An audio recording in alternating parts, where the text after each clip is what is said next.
more secrets of the Apocrypha. All right? Or what we're going to call this, the mysteries of the Apocrypha. The last thing, one of the main reasons they don't want you to go into the Apocrypha. There's information that was taken out that everyone on earth should know. That everyone should know. And I think the Most High is having it be revealed now, because a lot of people want to know, like, what happens once the spirit leaves. That information have been hid because they would rather you believe that you're reincarnated. They would rather have you believe that nothing happens, you just go to sleep if you bad and don't go to heaven. Or they'd rather have you don't believe anything at all. They'll make you think that your spirit stops when your heart stops, when that's not so. That's not so at all. So, what we're going to use, we're going to try to do this within the next few minutes, is not only the Apocrypha. What was that? Okay. What was it though? The first one. The first one. Okay. We're going to also use the Cambridge annotated Apocrypha. Even though these books are one and the same, they're one and the same. But this particular one has some extra information that this one said would be hid. And we're going to read it. But before we read it, let's show you that some scriptures were hid from the populace purposely until the end time, similar to how Daniel's records were sealed until a certain time. Let's read it. 2 Ezra chapter 14, verse 1. Go ahead. And it came to pass on the third day, I sat under an oak, and behold, there came a voice out of a bush over against me, and said, Esdras, Esdras. And I said, Here am I, Lord. And I stood up upon my feet. Then said he unto me, In the bush I did manifestly reveal myself unto Moses. Go ahead. And talk with him when my people served in Egypt. And I sent him and led my people out of Egypt, and brought him up to the Mount of Sinai, where I held him by me a long season, and told him many wondrous things, and showed him the secrets of the times. The secrets of the times were showed to Esdras. Read. And the end, and commanded him, saying, These words shalt thou declare, and these shalt thou hide. These words shalt thou declare, and these words shalt thou hide. So he gave Esdras some information to declare to the children of Israel, and he gave Esdras some information to hide from the population. Now, what we are about to give you was founded and was originally published through Oxford University. But Cambridge also paid a certain amount to have it published in their book. It was some of the scriptures that were hid by Esdras that actually express what happens after the spirit leaves the body. Now, if you know this information and you understand this beyond any shadow of a doubt, your whole perception of life changes. And any belief that leads you to think that you'll be okay, without certain actions on this earth, all that goes out the window. And it actually shows you in proper detail in which anyone can understand what happens. You notice how some people who claim they've been brought back to life, you wasn't brought back to life. You never was dead. Okay? There is a such thing as your heart stopping for a time and you still living. And see, the whole thing is they give you that through what they call physical education to make you think if your physical anatomy parts that you're really dead. And that's not the case at all. Because the spirit is life. And it depends on if the Most High calls the spirit away altogether for judgment. So there is a such thing as the body staying still, another extremity is working. And you can be clinically ruled as dead on this earth, but still you're not dead until the Most High calls your spirit. And that's the only explanation for people like the child that died a few years ago and woke up at the funeral, because they didn't do no thing. They didn't take anything out. They just laid the child there, and the child got up and woke up. They had it in the morgue for a few days, and then they had a lady that woke up and walked out of the morgue.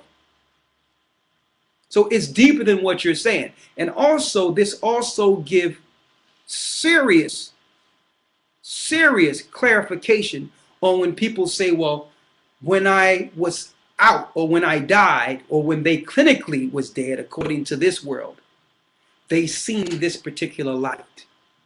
There's no, let me tell you, and this lets you know that the Catholic Church, the Cambridge University, Oxford University, they know this information is true because they put it in their books and hid it from the masses.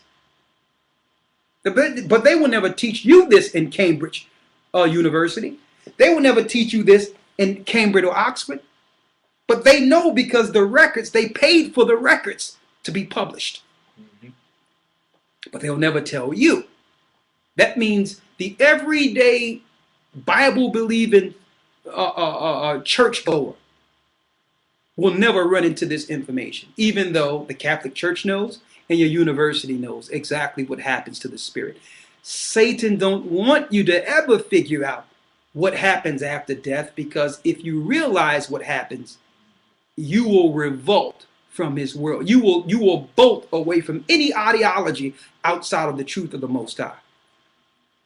Because they haven't taught you what happens after death, there's no fear of God in this world. There's nothing to fear, because they'd rather you not know what's going to happen. Therefore, there's nothing to fear.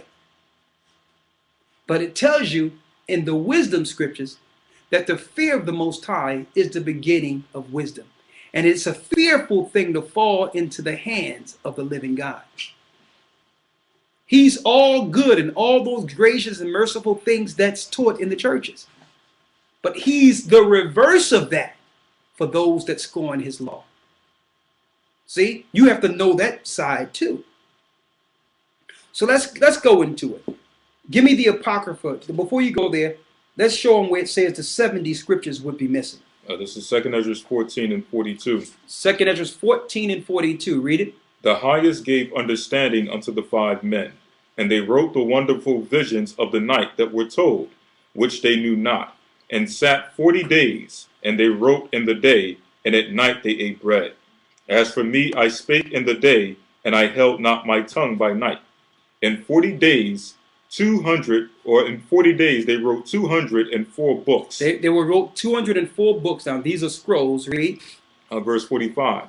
And it came to pass when the 40 days were fulfilled, that the highest spake, saying, that thou hast written, published openly. He says, publish openly. Go ahead.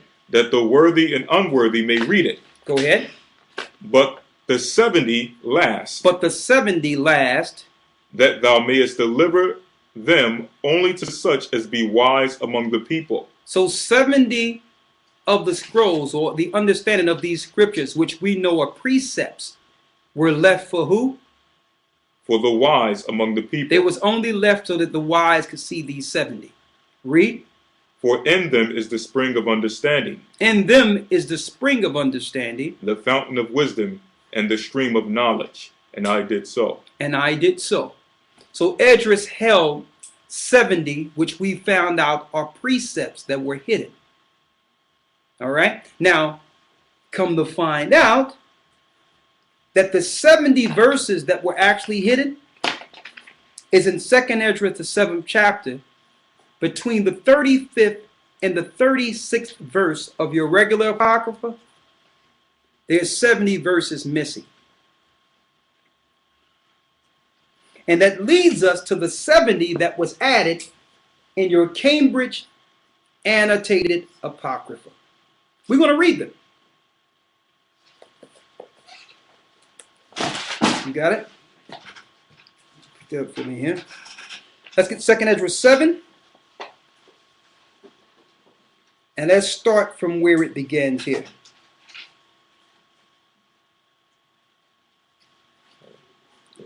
Right here.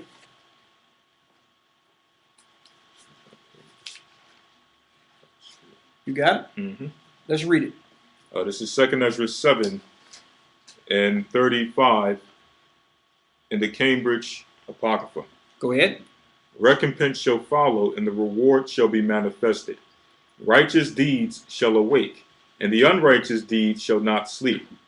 The pit of torment shall appear, and an opposite shall be the place of rest.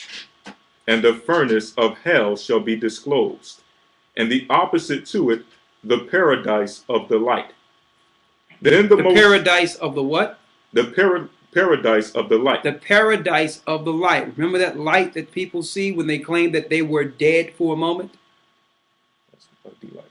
Of the light. Read. Then the Most High will say to the nations that have been raised from the dead, look now, and understand whom ye have denied, whom ye have not served, whose commandments you have despised. Look on this side and on that. And here are the delight and rest, and there are fire and torments. Thus he will speak to them on the day of judgment.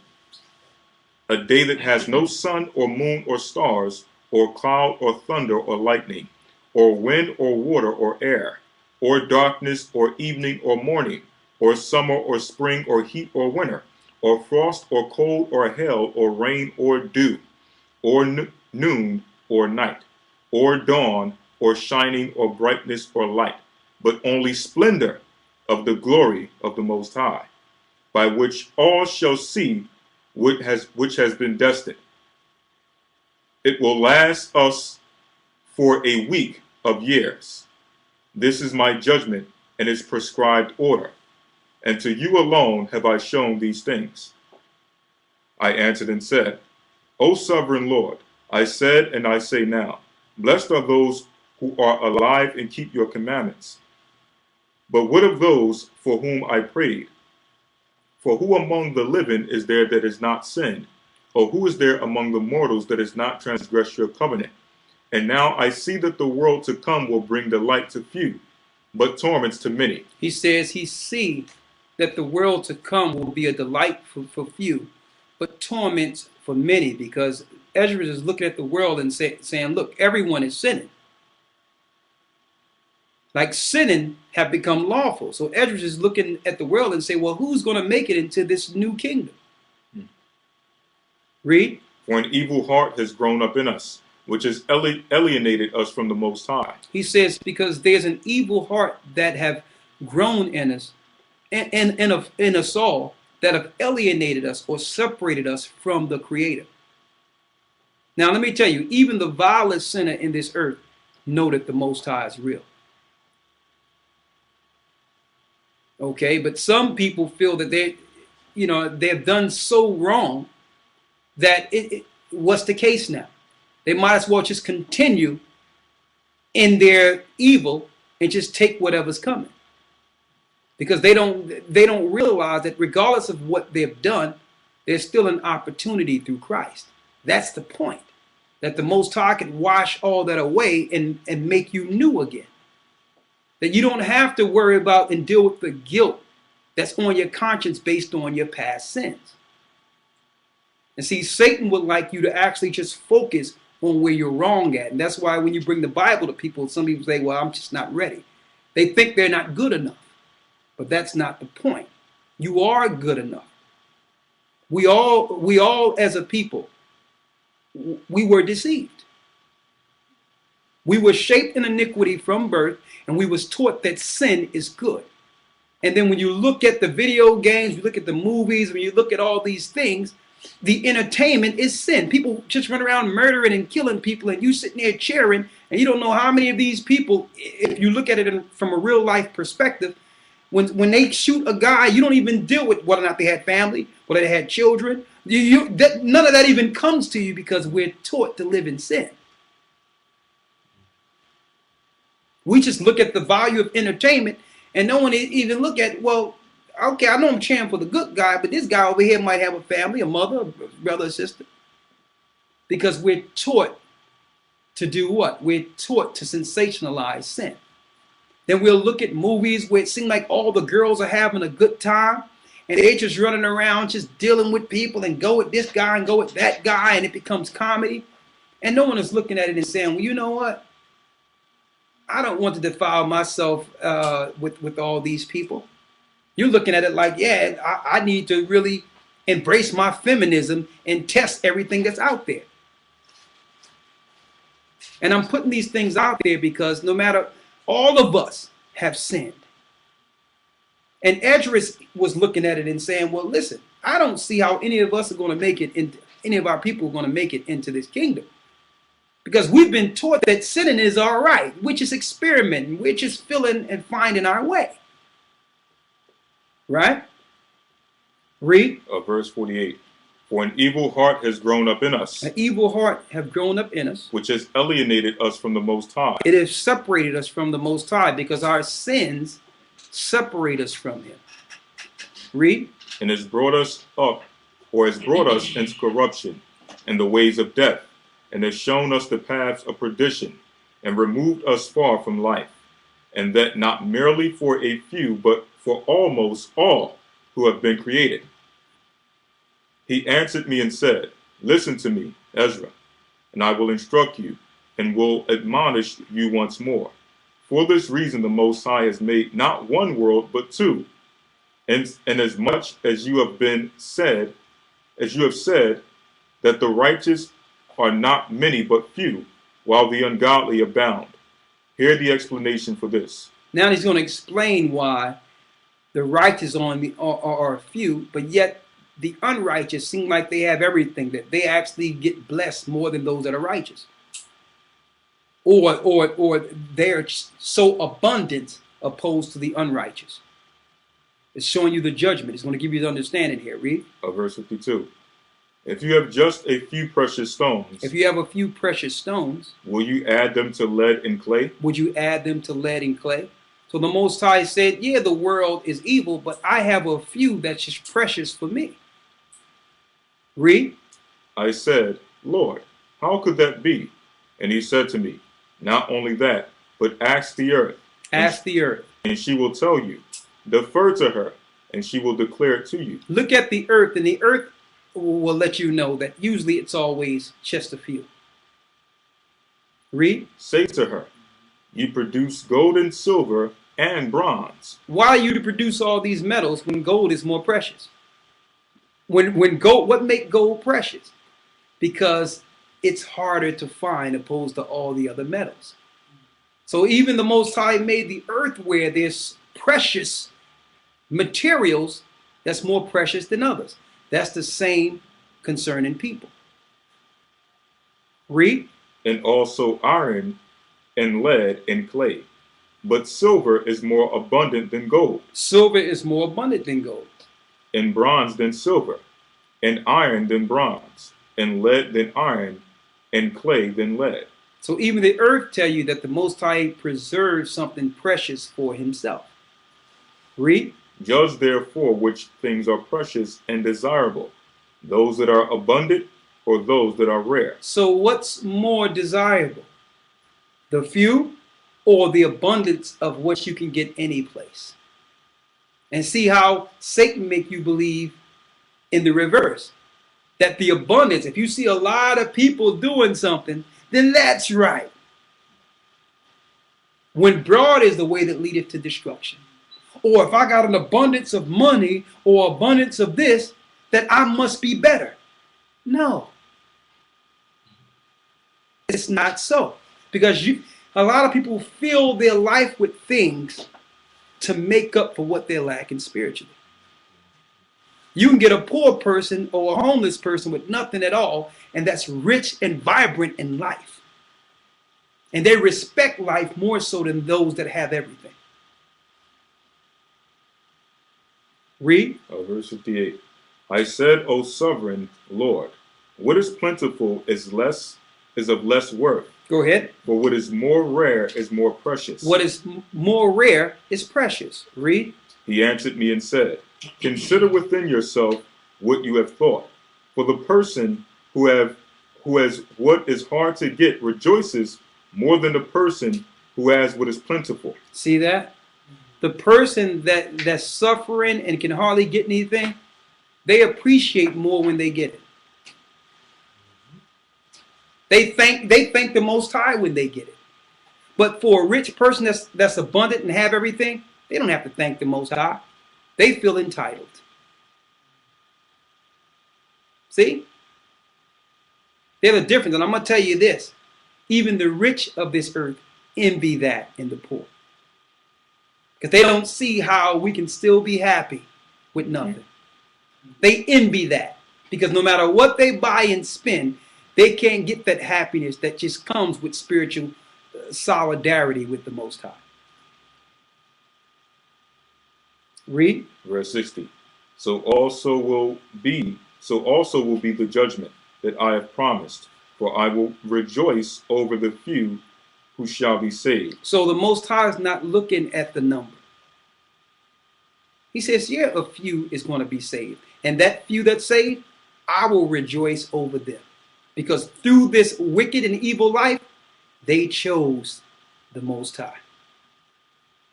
See? So the Most High is going to rejoice. He's not looking at the number of people.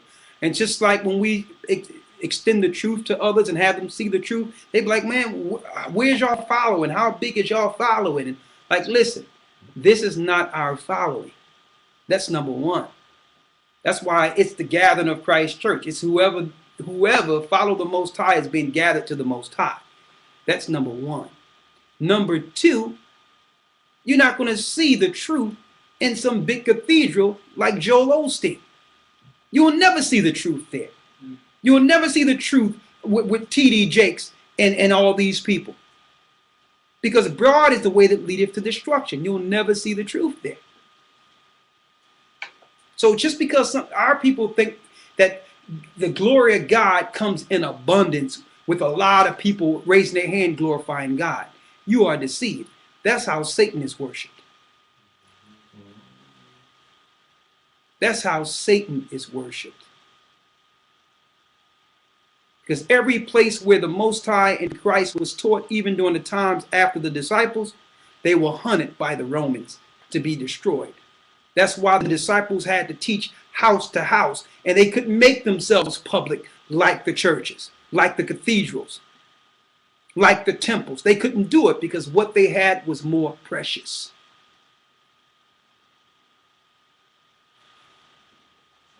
Read on. Because it is they who have made my glory to prevail now, and through them my name has now been honored. Through them my name have been honored. So only a few people in this earth is really honoring the true name of the Most High. So he says that few that's doing that, I rejoice over them. Read. Verse 61. I will not grieve over the great number of those who perish. The Most High said that he will not grieve over the great number that perish. And that kills that concept that God loves all people, regardless of what they do, that God loves the sinner but hate the sin. That's a bogus lie. The Most High will not grieve over one of those souls, not one. And if you understood this, that would change your whole perception of whom you call God. He will not cry one tear over purposed sinners. These are people who knew that they were sinning, knew that they were living in sin, and refused to not only repent, they glorified and perpetuated their behavior on his creation. And I like to put this out there all the time. You have people struggling with other sins, but I want to actually magnify or talk about, real quick, homosexuality. Now, of course, people that call themselves homosexuals are struggling with a known sin, no matter how they got that in them. Either they were deprived, or they were a lot molested as a child. In these social programs, they was taken away, and people did things to them that gave them alternative desires when they were young. I would like to point that out. So a lot of them can point to where the Spirit entered them. They wasn't born like that. They can point to a time in which someone perpetuated something against them. So they knew that that was wrong. And they're struggling with the sin. Some people get over that and realize and forgive the people that have done it to them and go on to live a holy life as a man or a woman. Or some people get so mad at what happened and love the feeling of that. Not only do they do it to themselves, now they seek out others to perpetuate their sin on and turn these people like them. That's an entirely different sin. It's one thing to sin and struggle with it until the Most High moves you from the sin. It's another to purposely execute your sin and seek out others to be a part of it. See that? That's a big difference. Because now you know something happened to you that was incorrect. And you're willing and you're ready now to lay that same sin on others. Or perpetuate it in society and say that it's a civil right. Or I was born this way. Or whatever way Satan is trying to spin this particular activity that's actually destroying the morality of the earth and the cohesiveness of what the Most High planned from the beginning. But I'm not going to go into that. Let's just stick here. I'm just giving you an example. Read. For it is they who are now like a mist, and are similar to a flame and smoke. They are set on fire and burn hotly, and are extinguished. Verse 62. I replied and said, O earth, what have you brought forth, if the mind is made out of the dust like the other things created? For it would have been better if the dust itself had not been born, so that the mind might not have been made from it. But now the mind grows with us, and therefore we are tormented because we perish, and we know it. Let the human race lament, but let the wild animals of the field be glad. Let all who have been born lament, but let the cattle and the flocks rejoice. And we know that that human race was placed there because in the Greek it's man. Read on. But let the cattle and the flocks rejoice. It is much better with them than with us.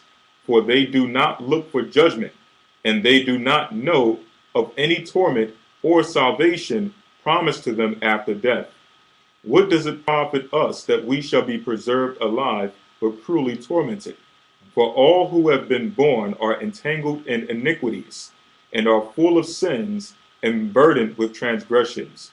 And if after death we were not to come into judgment, perhaps it would have been better for us.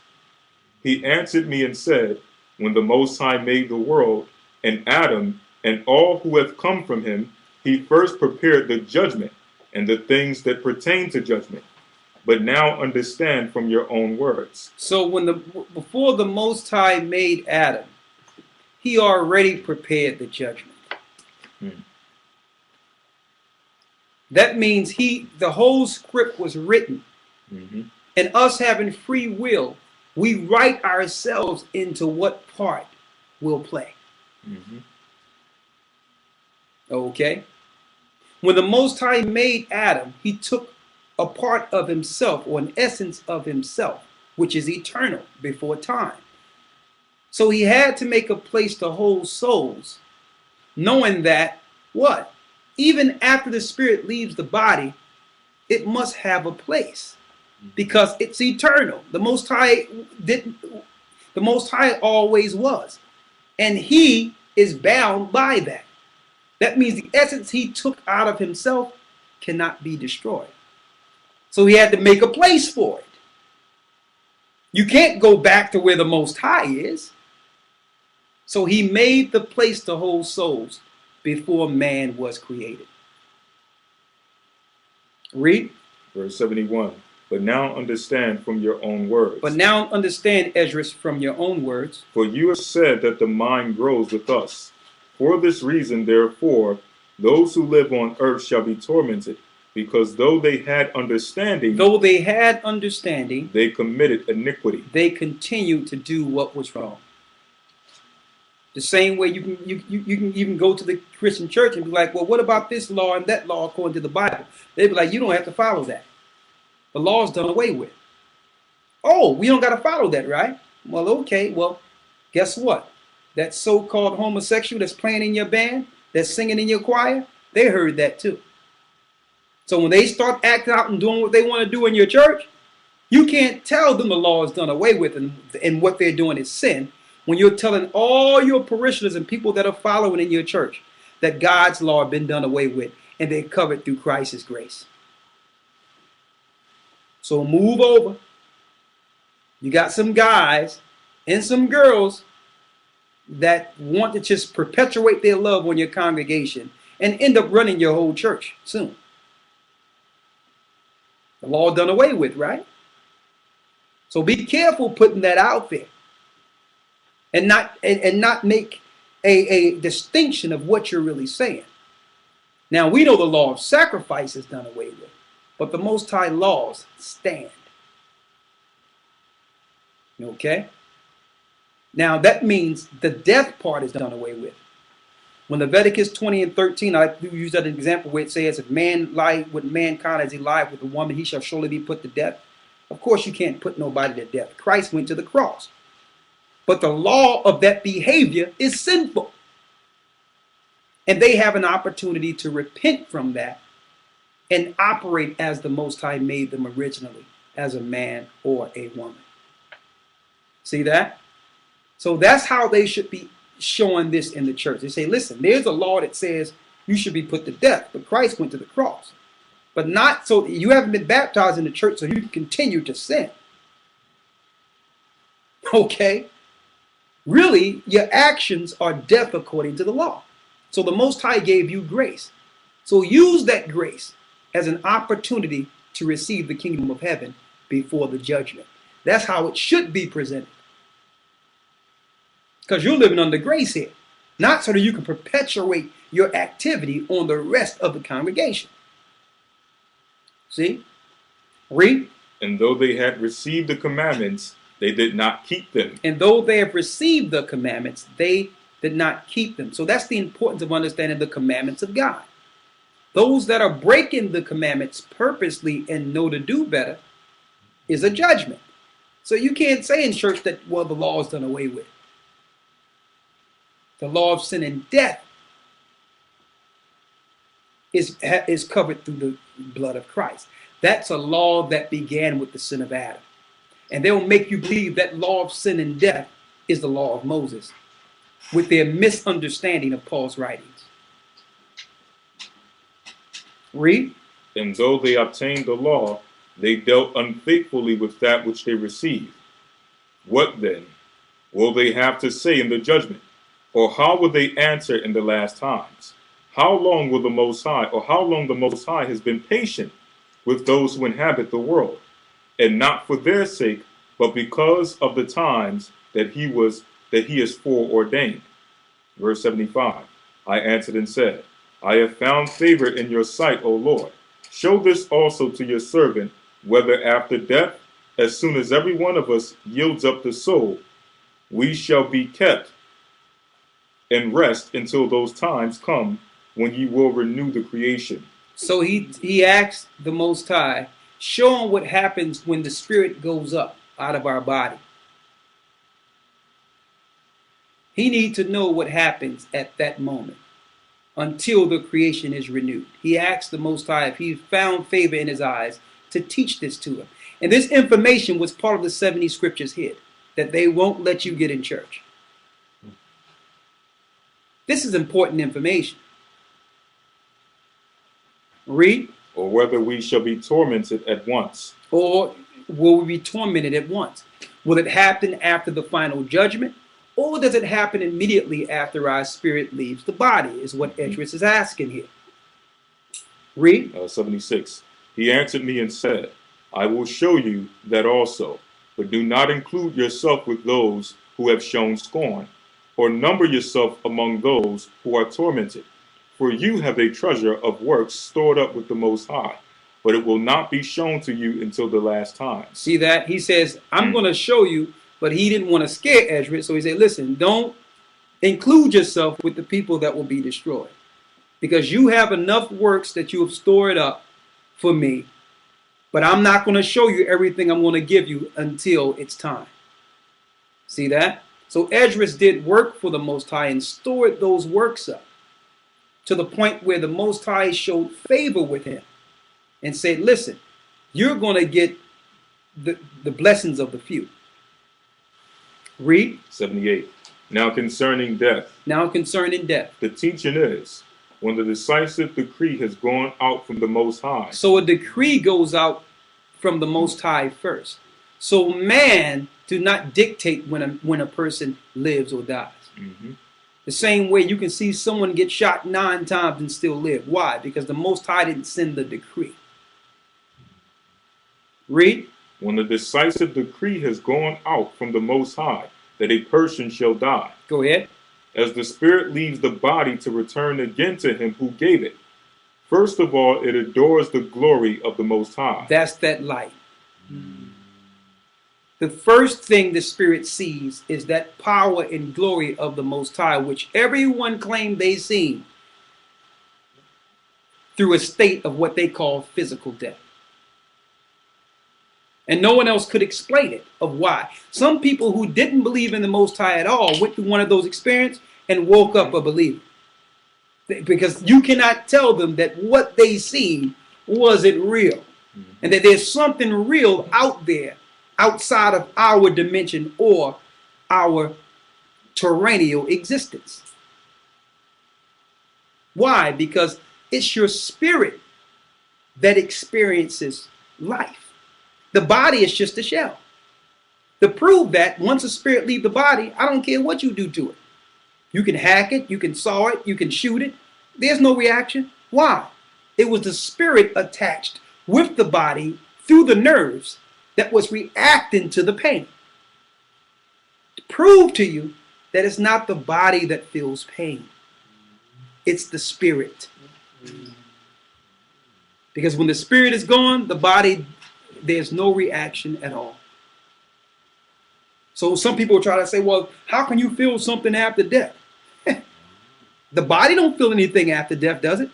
So what was feeling? The spirit. Right? Also, that's also the answer to when we were reading in the academy. Where it talks about that when we say that the Most High charged the center of the earth, it tell you the place of judgment was created before man. See? Right. So that fire in the earth was created at that time. See that? Yes, so we're going to deal with that tomorrow at the academy. But go ahead. Verse 79. Go ahead. If it is one of those who have shown scorn and have not kept the way of the Most High, or who have despised his law and hated those who feared the Most High. That means you have someone that's purposely was against the Most High and hated those who brought them the truth of the Most High. Such spirits shall not enter into habitations. They will not enter into habitations, but shall immediately wander about in torments. They shall immediately wander about in torments. Similar to, and I think they showed this long time ago in this movie, Ghost. Where these things came and dragged the guys that were wrong directly into torments. Read. Such spirits shall not enter into habitations, but shall immediately wander about in torments, always grieving and sad in 7 ways. And the Most High will give them 7 ways that they will always think about during their whole time there until the final judgment. What is the 7 ways? The first way, because they have scorned the law of the Most High. The second way, they're going to always think of the laws they broke, knowing that they were wrong. Second way, because they cannot now make a good repentance so that they may live. That means if they had a chance, knowing what they knew then, they would be the most righteous person on earth if they were let back. That they can't change now everything they could have changed while they were living. They will always think about that during that time. Read. The third way, they shall see the reward laid up for those who have trusted the covenants of the Most High. Like it was shown in the book of Luke, the 16th chapter, when the rich man who had everything and deprived the poor was able to look over that gulf fixed and see Lazarus being protected in profound quiet by angels. They can actually see the reward in that region. And some people can ask, well, why, how can they do this? You're thinking from a physical standpoint and not realizing that there's a certain level of seeing that's beyond this physical realm. That once you're out of this body, you're not just dealing with the physical realm, but the spiritual realm too. You understand? So down there, they'll be able to see in the spirit what's going on with those who did right. Read. The fourth way, they shall consider the torment laid up for themselves in the last days. That means the whole time, the only thing they can look forward to is the judgment at the end of the 1,000 years when Satan and his angels are thrown in the fire. That's the only thing they could be looking forward to, and they deal with this every moment while they're there. Read. The fifth way. Here's the fifth way. They shall see how the habitations of the others are guarded by angels in profound quiet. Go ahead. The sixth way. They shall see how some of them will cross over into torments.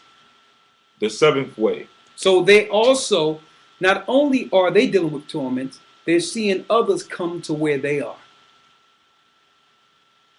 Read.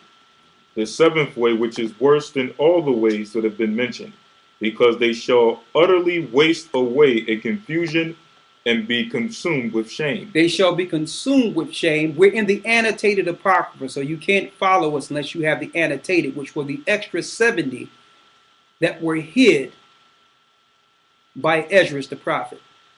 But Cambridge have it and Oxford have it, and they will not release this to the population. Only those in the know gets this information. What's the last way? The seventh way, which is worse than all the ways that have been mentioned. Here's what they will think about the whole time while there. Because they shall utterly waste away in confusion and be consumed with shame, and shall wither with fear at seeing the glory of the Most High, in whose presence they sinned while they were alive. They're not going to believe after they see the power of the Most High that they have denied him while living.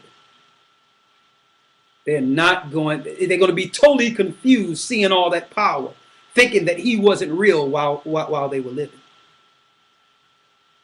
So atheists, let me tell you, atheists, someone played a serious game on them. Because to them, this thing is a cat and mouse game between them and so-called Christians. They need to make a Christian not believe. That's their whole thing. To show people how stupid it is believing on something they can't see. When it's deeper than that. Let me tell you, every creation, every product of creation will see the Creator, will adorn his power. Whether you're on the right or wrong side of judgment, there's not going to be any such thing as an atheist thought when you see the power of the Most High. You're not going to have to question whether or not he's real or asking, well, you show me him to see if he's real. You're going to sit there in total confusion of thinking like, with all the knowledge I had to debate Christians, how didn't I know about this? How could I have not found out about this powerful, beyond being? So the Most High is not on a trip to have everyone look to believe on him. He's not on some trip like, can y'all just come love me? You got the wrong, I think the Christian church have thrown out this perception. The Most High have the angels minister you and try to turn you right for your own sake. Okay? It's the ministering angels that try to get you and steer you right. Because the Most High is not going to grieve over anyone who have purposely scorned him or rejected him or didn't believe on him. He's not, let me tell you, he's not going to think, he's going to look at you like a mist. He even told Esdras, I'm not going to grieve the multitude of people that sin against me on purpose. I will rejoice over that few. So I don't know what they're teaching out there, but the Most High don't love you just because you exist.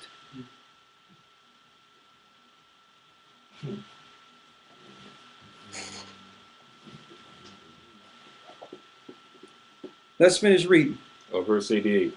Now this is the order of those who have kept the ways of the Most High. Here's the order for those that have seen the law, statutes, and commandments and kept the ways in spite of what's been done to them. They kept themselves holy and pure.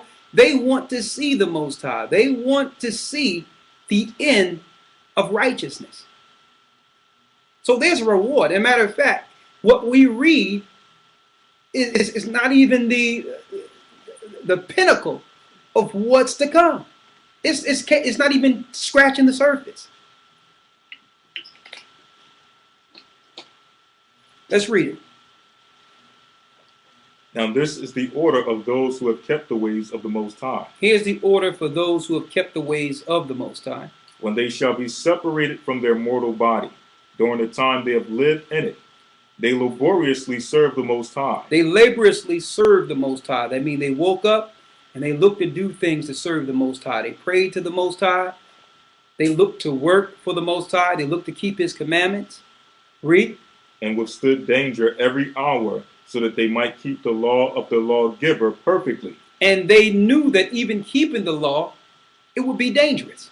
Like now, you try to teach the truth and try to tell people what's right and try to do, you putting your life on the line for that. Read. Therefore this is the teaching concerning them. Here's the teaching concerning those. First of all, they shall see with great joy the glory of him who receives them, for they shall have rest in 7 orders. They shall have rest in 7 orders. The first order, because they have striven with great effort to overcome the evil thought that was formed with them. The first thing is they were able to conquer that sin that was in them that began with their father Adam. They was able to struggle and defeat that thing that have been looking to drag them into torments. Read. So that it might not lead them astray from life into death. Go ahead. The second order. The second order, this is what the righteous are feeling during this whole time of jubilation after making it. Read. Because they see the perplexity in which the souls of the ungodly wander and the punishment that awaits them. They can see what's going on with those who didn't follow the Most High. Just like Lazarus can see that rich man who was rich on earth, but were dealing with torments and Hades. And everyone know that in Luke it was speaking of a parable, but Christ was actually speaking of an actual event. Mm-hmm. But those who who understand knows this, because Christ understood the secrets that was given up to Esdras. That the rich man had everything until he was in Hades and seen Lazarus protected, doing well, and it even tell you in the Apocalypse of Paul that through their torment there's water right there beyond their fingertips, but they can't touch. For those that broke fasts on purpose, there's grapes and all that within their fingertips that they'll never touch. Women who beautified their eyelids to try to entice man into sin, that they're hung by their eyelids as a certain torment.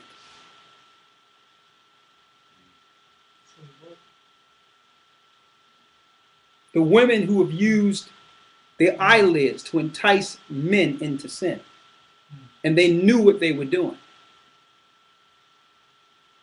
that they'll be hung by their eyelids. They tell you that in the Apocalypse of Paul. And it's not just the fire. Just like the four regions of earth have different weather, the torments is different weather also. There's tortures where some people are up to their neck in total ice.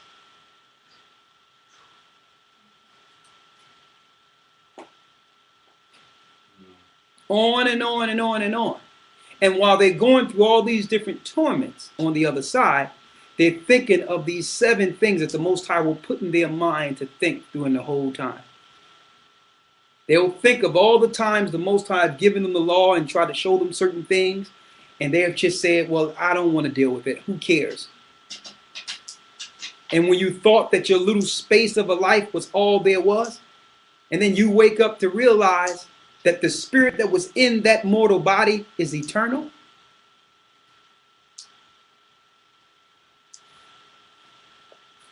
Let's finish reading.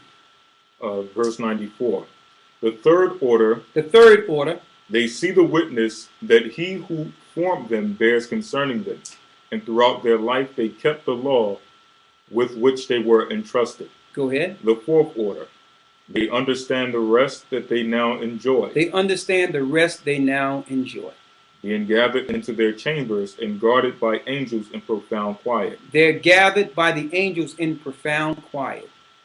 And the glory waiting for them in the last days. And they see the glory that's awaiting them in the last days. The new earth. The new heaven and earth.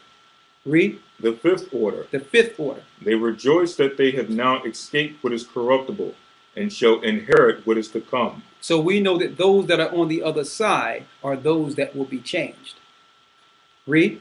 And besides, they see the straits and toil from which they have been delivered, and the spacious liberty they are to receive and enjoy immortality. Immortality. So this gives you more understanding of who will be changed. So if you're in the bosom of Abraham, the change will come. If you're not in torments. Read. The sixth order, when it is shown them how their face is to shine like the sun, how they are to be made like the light of the stars, being incorruptible from then on. The seventh order, which is greater than all that have been mentioned. Here's the seventh order that's greater than all that those that have shown righteousness will see. Because they shall rejoice with boldness and be confident without confusion, and shall be glad without fear. For they press forward to see the face of him whom they serve in life, and from whom they are to receive their reward when glorified. They will behold the face of the Most High and be thankful that they were on the right side of this power.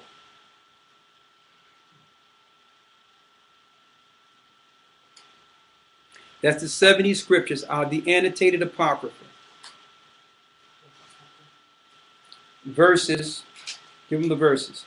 It starts at verse 35, and we just finished off at verse 99. 35 through 99. There is a little bit more. There's more of it. But that's just, that's in between. So those are the 70 which were verses that were hidden. That the elite have, the Cambridge University have, the Oxford University have. They know what happens after death. But they'll tell you and make you believe that God don't exist. They'll make you believe that Christ don't exist. You don't have to accept Christ. Why? Because these that are over this earth right now, they're Luciferians, and they have the same promise by their God that we have by ours. They have a promise under their Luciferian doctrine, and I repeat this all the time, that their God, Lucifer, will make it back to the heavenly realm and take down the Creator and give them immortality. This is what they believe in their Bible.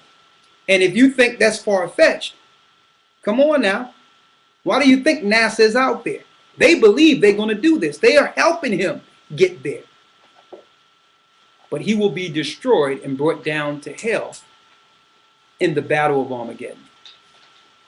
So with that, I hope some profound understanding came forth concerning the mysteries of the Apocrypha. It's a wealth of understanding and wisdom, and don't let anyone tell you it don't belong. With that, I'm going to say shalom on that.